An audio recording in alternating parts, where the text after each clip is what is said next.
आज की इस वीडियो में हम गुलमोहर क्लास 5th के एक चैप्टर के क्वेश्चन आंसर्स को पढ़ने जा रहे हैं। क्वेश्चन नंबर 1 है इसमें, the speaker compares materials and ideas, make a list of thing, physical things and abstract thing the speaker mention. Physical thing जो पोइट ने पोयम में मेंशन किए हैं वो हैं sea, sand, spring blossoms and ocean. Next है abstract thing, answer is sorrow, today, tomorrow, youth, truth. Second question, which lines relate to time in the poet? How can explain how they are indirectly talking about time passing by? Answer है इसमें line जो time को दर्शाती है इस poem में, what a brief, today and tomorrow. Explanation है इसका, the line talk about time because they mention today and tomorrow. The speaker say this are brief meaning they can go be very quick. This means that time move fast before we know it. The day is over. यहाँ पर ये line समय को दर्शाती है। Speaker इन्हें short इसलिए कहा है कि ये बहुत ही कम समय के लिए रहती हैं और बड़ी ही जल्दी बीत जाती हैं, हमें पता भी नहीं चलता कि समय कितनी जल्दी बीत गया। Third, why does the speaker call truth deep? Speaker ने ट्रूथ को डीप क्यों कहा है? The Speaker calls truth deep because it's not always easy to understand. Just like the ocean is deep and hard to see the bottom, truth can be complicated and take time to fully understand.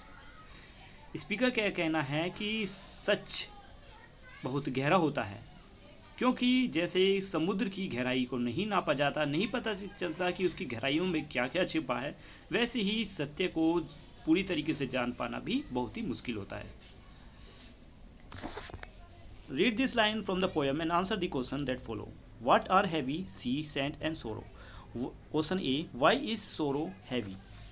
Answer is, sorrow is called heavy because it makes us feel sad and burdened. It feel like carrying something heavy in our heart. Sorrow को heavy इसलिए कहा गया है क्योंकि इससे हमें, इसकी वजह से हम बुरा फील करते हैं, ऐसा लगता है कि जैसे हमारे दिल पर एक बोझ है। Can sea, sand and sorrow be measured? In what way do you think the speaker measured them? Answer is, sea, sand can be measured by weight, but sorrow cannot be measured like that. The speaker is comparing how heavy sea, sand is to how sorrow feel emotionally. How heavy sorrow feel emotionally. Second, what are brief, today and tomorrow? Explain. Question number 1, what tone does the speaker have in this line? It is hopeful.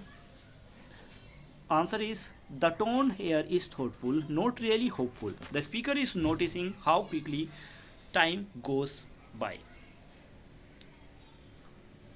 Question B, why are today and tomorrow said to be brief? Explain. Today and tomorrow are brief because they pass by so fast. A day feels short because it's over before we realize it. Question 3, what are frail, spring blossoms and youth? Question A, in what way is youth frail?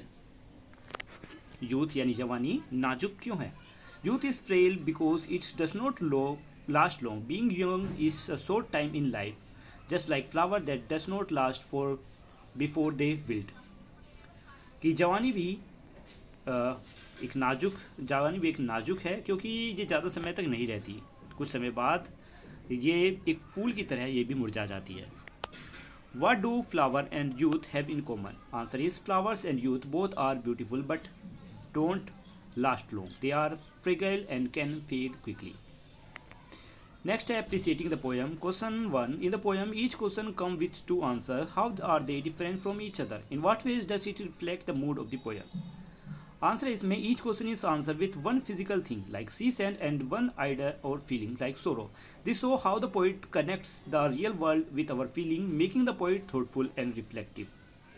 Second question, we have seen the poem use alliteration. Can you tell what else is being repeated? Explanation है, the poem repeats the question structure, what are heavy, what are brief. This repetition makes the reader think more deeply about each idea and help to emphasize the main point of the poem. Video यहीं पर complete होती है। अगर आपने poem का explanation नहीं देखा तो उसका लिंक आपको वीडियो के डिस्क्रिप्शन से मिल जाएगा। मिलते हैं नेक्स्ट वीडियो में। Bye bye.